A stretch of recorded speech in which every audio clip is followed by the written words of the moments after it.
అందరికీ నమస్కారం అండి. ఈరోజు మనము టమాటా బజ్జీ తయారీ విధానం తెలుసుకుందాం.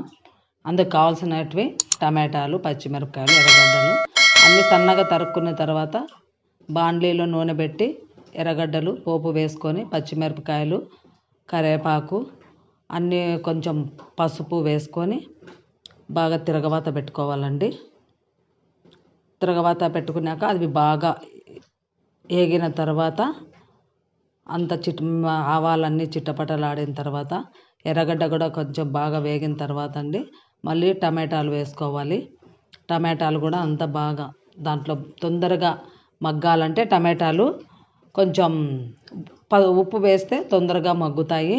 కొంచెం మగ్గిన తర్వాత కొంచెం ఆ జీలకర్ర పొడి, కొంచెం ధనియాల పొడి, కొంచెం మిరప్పొడి అన్నీ వేసుకుంటే బాగా మగ్గనియాలండి.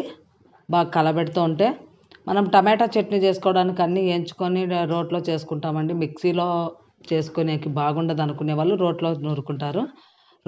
రోలు కూడా లేదనుకున్నప్పుడు ఈ విధంగా చేసుకుంటే చాలా టేస్టీగా ఉంటుందండి.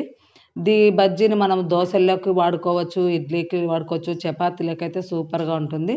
వేడి వేడి అన్నంలోకి అయితే కనుక చాలా బాగుంటుందండి. అలా మెత్తగా అంతా అయిపోయిన తర్వాత బాగా ఒక గ్లాస్ నీళ్ళు వేసుకొని, ఒక చిన్న గ్లాస్ అండి టీ గ్లాస్ నీళ్ళు వేసుకొని బాగా కలపెట్టుతూ ఉంటే కనుక టమాటాలు ఎక్కడన్నా కొంచెం గట్టిగా ఉండేటివి కూడా మెత్తగా అయిపోతాయండి. బాగా మెత్తగా అయిపోయిన తర్వాత కాసేపు అట్లే కొంచెం సేపు మగ్గనిస్తే, మూత వేసి మగ్గనిస్తే మనకు ఎంతో రుచికరమైనటువంటి టమాటా బజ్జీ రెడీ అయిపోయిందండి. అందరికీ నమస్కారం.